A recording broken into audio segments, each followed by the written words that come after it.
말씀드린 것처럼 8월을 맞이했는데 8월 첫째 주 수요 예배 설교 본문을 말씀드리고 함께 읽어보도록 하겠습니다. 오늘 본문은 두 개의 구절로 이루어져 있습니다. 하나는 누가복음 15장 1절부터 2절이 되겠고, 두 번째는 누가복음 15장 31절부터 32절이 되겠습니다. 공교롭게도 첫 두 구절 그리고 마지막 두 구절이 될 텐데, 누가복음 15장 1절부터 2절을 먼저 읽어보도록 하겠습니다. 모든 세리와 죄인들이 말씀을 들으러 가까이 나아오니 바리새인과 서기관들이 수군거려 이르되 이 사람이 죄인을 영접하고 음식을 같이 먹는다 하더라. 아멘. 두 번째 구절 15장 31절에서 32절도 읽어보겠습니다. 아버지가 이르되 예 너는 항상 나와 함께 있으니 내 것이 다 네 것이로되 이 내 동생은 죽었다가 살아났으며 내가 잃었다가 얻었기로 우리가 즐거워하고 기뻐하는 것이 마땅하다 하니라. 아멘. 자, 저는 방금 우리가 함께 읽은 누가복음 15장 1절에서 2절 그리고 31절에서 32절 말씀을 가지고 함께 즐기자라는 제목으로 누가복음 15장을 전반적으로 살피고, 그 안에서 주님이 우리에게 원하시는 바가 무엇인지를 우리 사랑하고 존경하는 성도님들과 함께 생각해보는 시간을 가져보고자 합니다. 그러니 함께 생각해보면 물론 주님이 혹시라도 원하시는 바를 우리에게 알려주신다라면 그것을 우리의 삶에 적용하고 실천하겠다라는 다짐이 필요하겠죠. 제목을 따라 읽으시면서 그렇게 다짐해보면 좋겠습니다. 함께 즐기자. 함께 즐기자. 아멘. 감사합니다. 뭘 즐겨야 하는지 누가복음 15장을 살펴보면서 알아갈 수 있을 거라고 생각합니다. 이미 말씀드렸듯이 오늘은 누가복음 15장을 살펴볼 텐데요. 누가복음 15장을 한 문장으로 요약을 해드리면 이렇게 될 겁니다. 예수님에 대해서 바리새인과 서기관들이 수군거린 거를 보신 거죠. 그리고 그것에 답하시면서 가르침을 주시기 위해 세 가지 비유로 말씀하셨다. 이것이 누가복음 15장의 전체 내용입니다. 자, 이 말은 이 누가복음 15장이 바리새인과 서기관들의 수군거림으로 시작됐다라는 뜻이 되겠죠.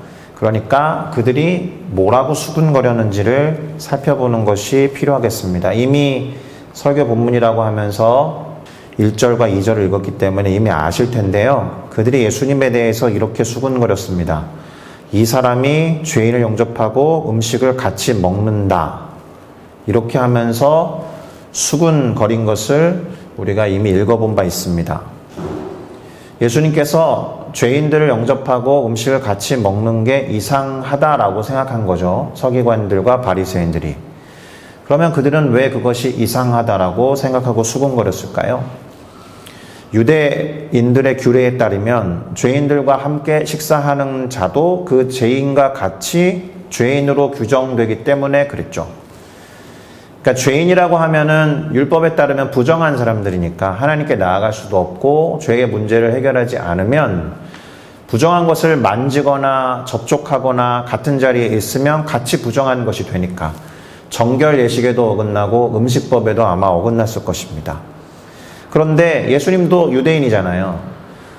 저가 유대인인데 그 율법을 모른단 말인가, 그 규례를 모른단 말인가, 이렇게 생각하면서 수군거린 거죠.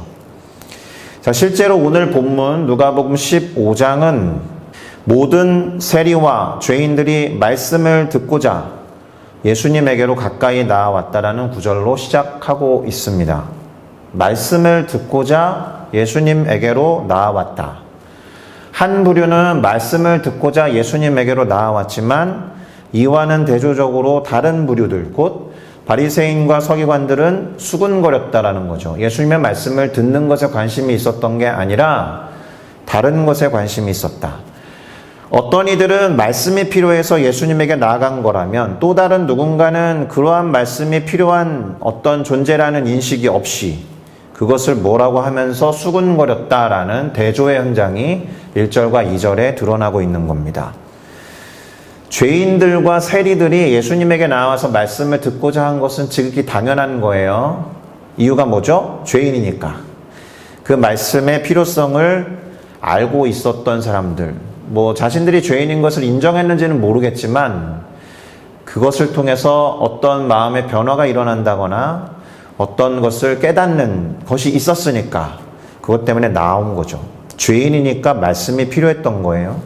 그런데 바리새인들과 서기관들은 그 말씀의 필요성을 느끼지 못했다라는 거니까 그 사람들은 자기들이 죄인인 것을 알아차리지 못했다라는 거죠. 그러니까 이제 다른 게 보인 거예요. 예수라는 자가 마음에 들지도 않을 뿐더러 예수라는 자에게 죄인들과 세리들이 몰려드는 게 싫었던 거죠. 자, 그러나 사실 말씀드렸듯이 이 바리새인과 서기관들도 말씀이 필요한 존재인 것은 맞습니다. 그들도 구원을 받아야 하는 죄인이었기 때문에 그렇죠. 단지 모를 뿐이에요. 그러니까 예수님께 나아가지는 않고 예수님을 비판하고 정죄하면서 계속 수군거리고 있는 거예요. 그래서 예수님은 비유를 통해서라도 그들을 가르치기로 작정하십니다. 그러니까 이 가르침을 위해서 3가지 비유를 순서대로 말씀하셨다라는 것이 누가복음 15장의 내용이에요. 그러니까 이 가르침은 바리새인과 서기관들을 향한 거다라는 거예요. 이 세상에 내가 죄인인 것을 모르는 사람들. 자, 그러니까 오늘 설교는 그 비유들을 함께 살펴보면서 깨달음을 얻는 것에 초점을 두겠습니다. 일단 첫 번째 이야기는 잘 아시는데요. 양 100마리 중에서 잃어버린 양 1마리가 있었다라는 그 이야기를 말합니다. 누가복음 15장 4절부터 7절에 기록된 것입니다. 잃어버린 1마리의 양을 찾기 위해서 99마리를 두고 찾아 길을 떠나는 목자 또는 양의 주인이 등장해요. 이 부분에서부터 이상하죠, 사실. 99마리를 두고 1마리 때문에 찾아 나선다는 것이 이상하죠. 그럼 나머지 99마리는 그냥 방치된다는 거냐, 이런 질문이 떠오르기도 할 텐데요. 그게 중요하진 않죠. 예수님의 이 비유 안에서 중요한 건 그게 아닌 거죠. 이 사람이 99마리를 방치하고 갔겠습니까? 다른 대안이 왜 없었겠어요? 이 99마리를 뭐 누군가에게 맡겼다거나, 지금 중요한 것은 잃어버린 1마리 양에게 초점이 있다라는 거예요. 왜냐하면 그 1마리는 어쨌든 목자의 보살핌으로부터 벗어나서 안전하지 않은 곳으로 가버렸기 때문에 초점이 거기에 있었다. 그것을 찾으러 이곳저곳을 찾아 나서는 목자의 마음이 초점이어야지. 남은 99마리는 어쩌라는 겁니까? 이런 질문은 사실은 딴지를 위한 딴지에 불과하다라는 거예요. 이 이야기는 전개가 아주 빠르죠. 결국 찾아내가지고 그 1마리를 어깨에 메고 돌아왔다라는 거예요. 그리고 벌어진 일이 중요한데요. 어떻게 되었느냐? 집에 와서 그 벗과 이웃을 불러 모으고 말하기를 나와 함께 즐기자. 나의 잃은 양을 찾아내었노라 하리라. 나와 함께 즐기자. 여기에 방점과 강조점이 있습니다. 왜요? 죄인들을 영접하고 음식을 같이 먹는다라고 수군거렸으니까. 지금 이 비유로 말씀하신 이야기 안에 그 수군거림이 왜 잘못됐는지가 사실 들어있는 거예요. 그래서 예수님은 이 이야기를 다음과 같은 말로 마무리를 하고 또 다른 비유로 넘어가시는데, 내가 너희에게 이르노니 이와 같이 죄인 한 사람이 회개하면 하늘에서는 회개할 것이 없는 의인 99으로 말미암아 기뻐하는 것보다 더 기뻐한다. 이렇게 말씀하셨습니다. 가서 직접 찾아 갖고 돌아온 목자의 마음도 그렇게 기쁜데, 잃어버렸다라고 생각했던 죄인이 스스로 돌이켜 말씀을 들으러 왔으니 구원의 기회를 얻은 것 자체가 얼마나 기쁜 일이겠느냐, 이렇게 말씀하신 거예요. 그래서 예수님은 그들을 맞이하고 그들과 식사하며 함께 즐거워하는 게 당연한 겁니다. 두 번째 이야기로 넘어갈까요? 두 번째 이야기는 10드라크마 중에서 1드라크마를 잃어버린 여인에 관한 이야기예요. 일단 드라크마라는 것은 로마의 주화예요. 동전. 정확히 말하면 로마의 주화는 데나리온인데 이게 로마 시대 전에 그리스 제국부터 통치를 받았잖아요. 그러니까 그리스 시대부터 통용되던 기본 화폐가 드라크마입니다. 그러니까 같이 통용됐다는 거예요. 은화예요. 은으로 되어 있었던 동전. 무게는 4.3g 정도 됩니다. 탁구공 무게가 2.7g이니까 탁구공보다 1.5배 정도 무겁죠. 참고로 싱가포르 1달러는 10g 정도 됩니다. 생각보다 가벼운 거예요. 그러니까. 근데 은으로 되어 있었다. 은이니까 아마도 가벼웠겠죠. 어쨌든 그 가치는 어느 정도냐? 노동자 하루에 하루 품삯. 그러면 오늘날처럼 무슨 최저시급을 적용하고 딱 8시간만 일하는 시대가 아니거든요. 그래서 얼추 10만 원 정도 되는 거라고 보면 됩니다. 동전 하나가 10만 원. 꽤 가치가 있었던 거니까 아이 그깟 10만 원 가지고 그렇게 했어? 이렇게 말할 수 있는 계제는 아니다. 왜냐하면 하루 벌어서 하루를 사는 사람에게는 하루를 쫄딱 굶어야 되는 양이에요. 그래서 이 동전 하나를 찾기 위해서 이제 등불을 켜고 집을 쓸어가면서 찾기 위해서 부지런히 이 여인이 찾는 겁니다. 그리고 드디어 찾아내죠. 그런 다음에 어떻게 한다는 거예요? 또 찾아낸 즉 벗과 이웃을 불러 모으고 함께 즐기자고 하는 거예요. 똑같은 컨셉이죠. 나와 함께 즐기자. 잃은 드라크마를 찾아내었노라 하면서 나와 함께 즐기자. 이 말이 중요하다는 건 역시나 바리새인들과 서기관들의 수군거림 때문에 그래요. 이 사람이 죄인을 영접하고 음식을 같이 먹는다라는 그 수군거림의 반대의 장면을 비유로 또 말씀하신 겁니다. 그리고 또 가르침을 주시면서 이 이야기를 마무리하십니다. 어떻게 해요? 내가 너희에게 이르노니 이와 같이 죄인 한 사람이 회개하면 하나님의 사자들 앞에 기쁨이 되느니라. 하나님께 기쁨이 되느니라가 아니에요. 하나님의 사자들 앞에 기쁨이 되느니라. 천사들이 기뻐한다 이런 뜻입니다. 왜요? 천사들은 하나님을 섬기는 자들이니까 자신이 섬기는 주인이 무엇을 기뻐하는지 아는 거예요. 이 사람들은 아니죠. 사자니까, 천사니까. 자신이 섬기는 주인이 어떤 것에 관심이 있고 무엇을 기뻐하는지 아니까 함께 기뻐하고 함께 잔치에 동참하면서 함께 즐기는 겁니다. 적어도 이 이야기 안에서는 바리새인들과 서기관들과 하나님의 사자고 천사들은 완벽히 대조를 이루는 상황이다라는 겁니다. 그리고 마지막 세 번째 이야기, 우리가 이제 잘 알고 있는 소위 탕자의 이야기라고 부르는 세 번째 비유로 이어집니다. 두 아들이 있는 아버지가 나오죠. 두 아들 중에서 둘째 아들이 어느 날 아버지에게 말하는 거예요. 아버지 재산 중에서 저에게 돌아올 유산을 먼저 주세요. 배은망덕한 불효자라고 하면 됩니다. 호로자식이 맞습니다.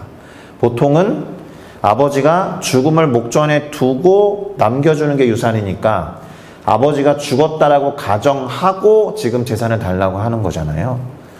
그런데 이 아버지는 어떤 마음에서 그러셨는지 어쨌든 살림을 각각 나누어 줍니다. 각각 나눠줬다는 얘기는 첫 아들한테도 줬고 둘째 아들한테도 줬다라는 이야기가 됩니다. 그렇게 자신의 분깃을 취한 둘째 아들이 재물을 다 끌어모아가지고 집을 떠나요.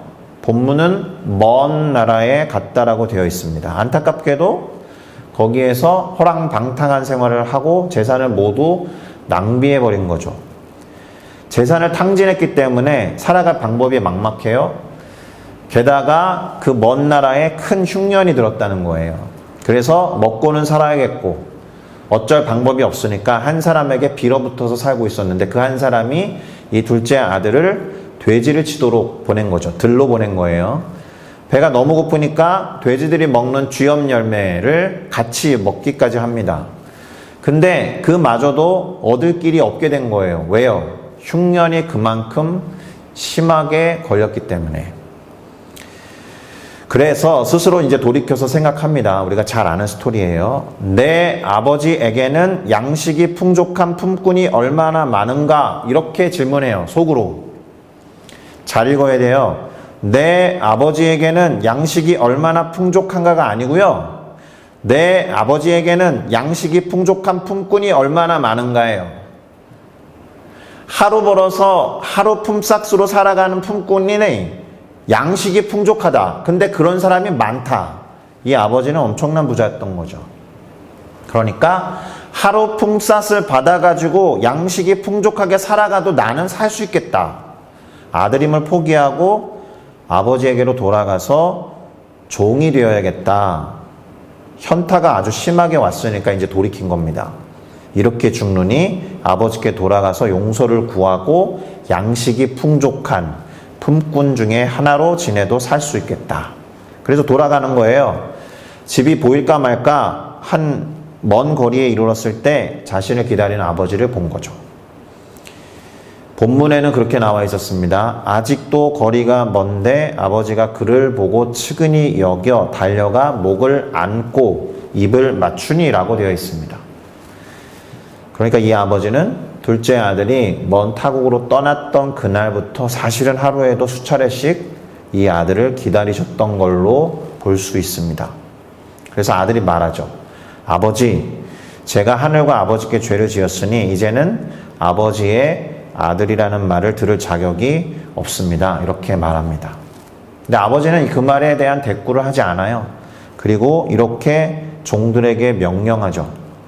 종들에게 이르되 제일 좋은 옷을 내어다가 입히고 손에 가락지를 끼우고 발에 신을 신겨라. 그리고 살찐 송아지를 끌어다가 잡아라. 우리가 먹고 즐기자. 이 내 아들은 죽었다가 다시 살아났으며 내가 잃었다가 다시 얻었으니 우리가 먹고 즐기자. 자, 이렇게 말했더니 거기 나왔죠. 그들이 즐거워하더라. 두 번째 예에서 나왔듯이 하나님의 사자들, 하나님의 천사들이 즐거워한 것과 마찬가지로 이 아버지의 종들이 즐거워한 거예요. 자기가 섬기는 주인이 기뻐하는 걸 아니까. 여기에서도 중요한 것은 우리가 먹고 즐기자에 있다라는 거예요. 바리새인들과 서기관들의 수군거림, 곧 이 사람이 죄인을 영접하고 음식을 저들과 같이 먹으면서 즐긴다라는 말과 대조를 이루면서 연결되는 말인 겁니다. 자, 이 탕자의 이야기는 여기에서 끝이 나도 되거든요, 사실. 왜냐하면 첫 번째 이야기, 두 번째 이야기, 세 번째 이야기까지 일관된 흐름에서 저기서 끝나도 돼요. 그런데 우리가 알다시피 이 세 번째 이야기 속에는 작은 이야기가 하나 더 들어가 있습니다. 첫째 아들에 관한 이야기를 하기 위해 의도적인 거예요. 첫째 아들에게 그 아버지가 했던 말을 누군가 들었으면 좋겠어서. 예수님이 지금 이 세 가지 비유로 말씀하게 된 시작점이 있었잖아요. 어떤 이들의 수금거림 때문이었잖아요. 자신의 말을 듣고자 가까이 다가왔던 죄인들과 세리들을 보고는 그러한 죄인들을 맞이하고 함께 식사하는 예수님에 대해서 수군거렸던 바리새인들과 서기관들 때문에 이 이야기를 시작했잖아요. 그렇죠? 그러니까 이들에 관한 이야기를 덧붙이기 위해서 큰아들의 이야기를 의도적으로 하시는 거예요. 일단 이 세 가지 이야기들에 있어서 아주 중요한 공통점이 있었잖아요. 이미 말씀드렸듯이 이렇게 정리해 볼 수 있습니다. 첫 번째 이야기에서 잃어버린 양을 찾은 이가 나와 함께 즐기자라고 말한 것. 두 번째 이야기에서 잃어버린 은전 한 드라크마를 찾은 여인이 역시나 찾은 다음에 나와 함께 즐기자라고 말한 것처럼 세 번째 이야기에서 아버지와 집을 버리고 자신의 재산을 들고 먼 타국으로 떠났다가 탕진한 채로 돌아온 둘째 아들을 맞이한 아버지가 우리가 먹고 즐기자라고 말했다라는 점, 바로 이와 같은 공통점 때문에 오늘 설교의 제목을 그렇게 뽑아낸 거예요. 함께 즐기자. 함께 즐기자라는 것이 공통점이다라는 겁니다. 잃어버렸던 꽤나 소중한 것을 찾은 사람들이 공통점으로 한 말이 바로 이거다라는 거예요. 나와 함께 또는 우리와 함께 즐기자.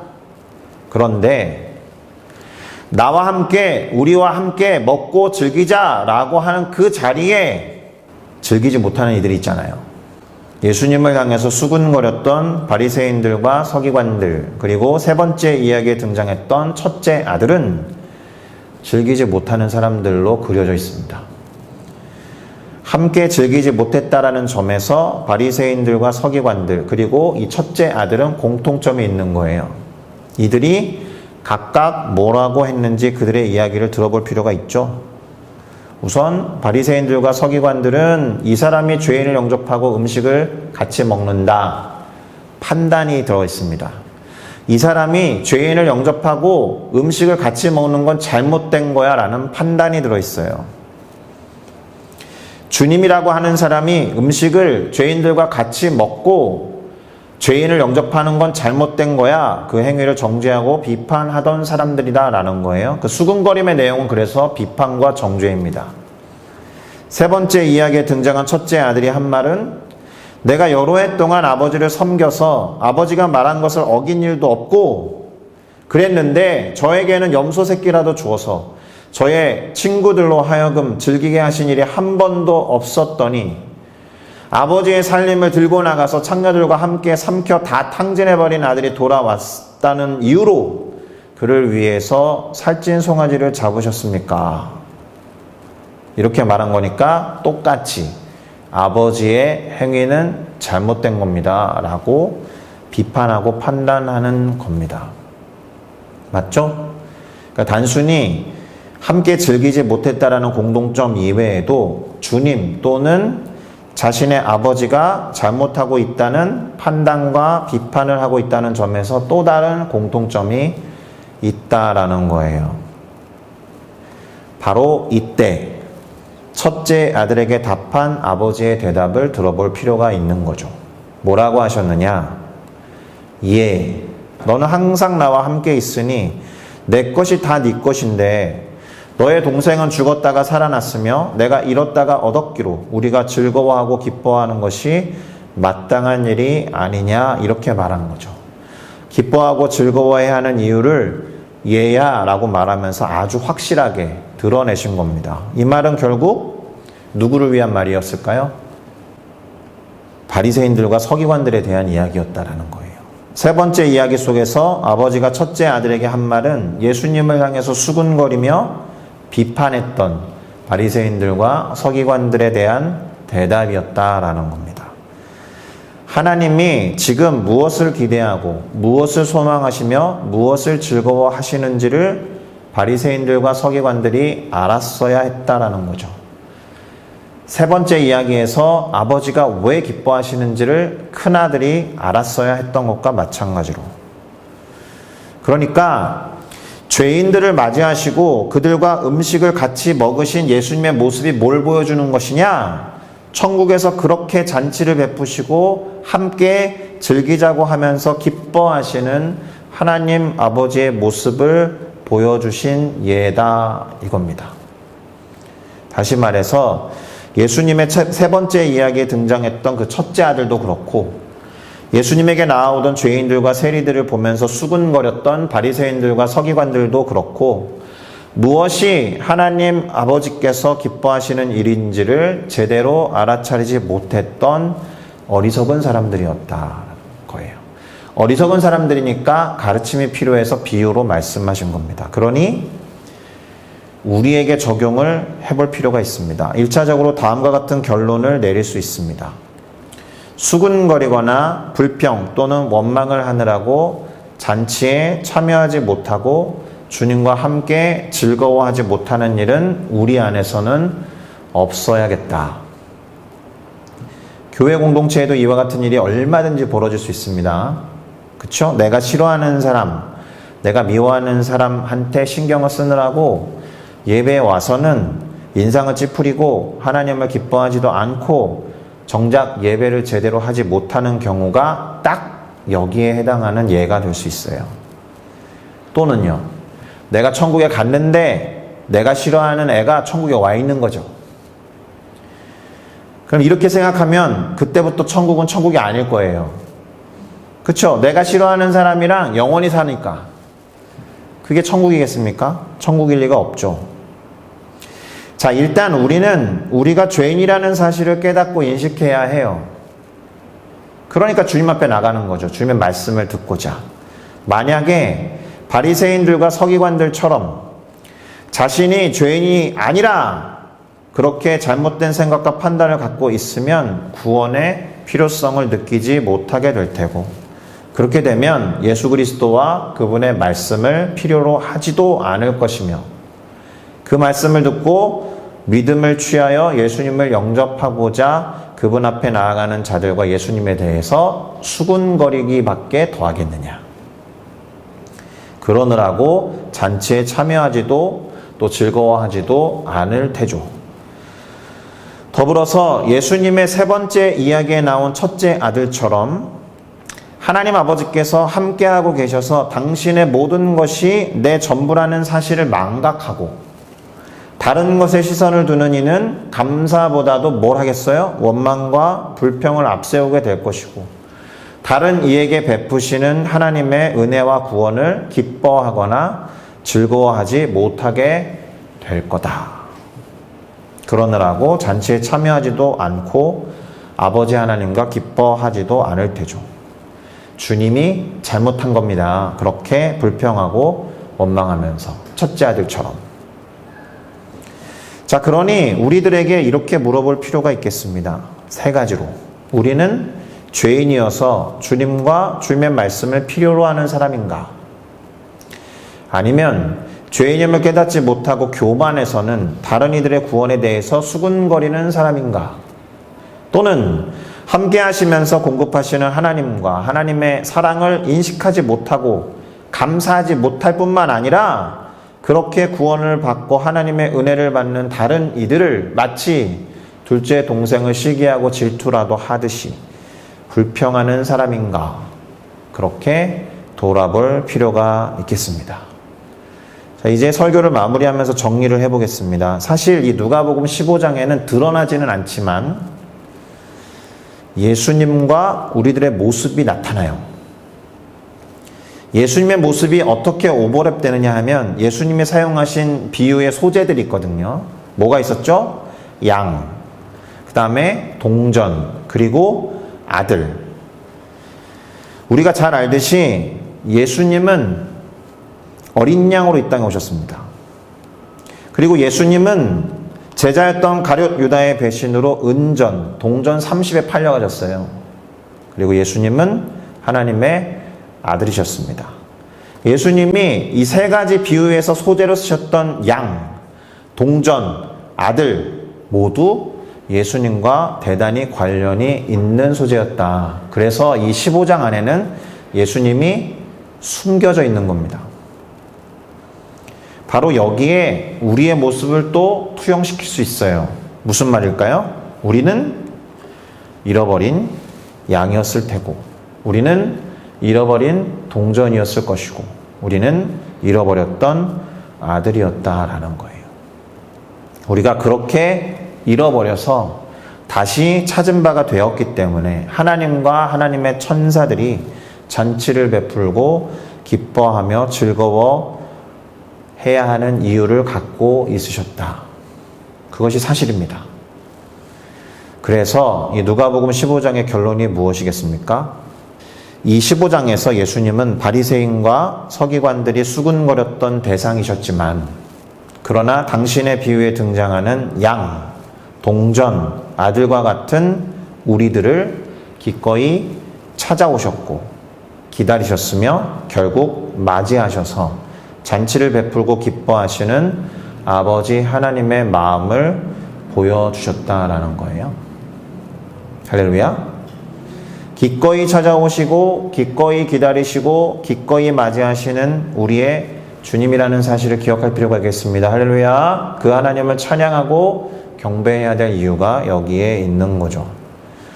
우리가 그렇게 주님께 돌이킬 때 기뻐하시고 즐거워하신다라고 하니까 수시로 그분께 돌이키고 찾아뵈어야 한다라. 그리고 함께 그 잔치에 참여하는 우리 모두가 되어야 할 줄로 믿습니다. 아멘. 특별히 다른 이들, 계속해서 주님과 그 말씀을 필요로 하는 사람들이 주님께 나아갈 때 기뻐하고 함께 즐거워하면서 그들의 발걸음을 응원하는 우리 모두가 되기를 바라고 원합니다. 할렐루야.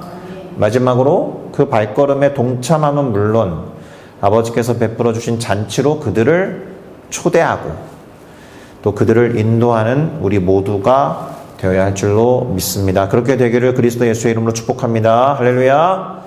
기도하시겠습니다.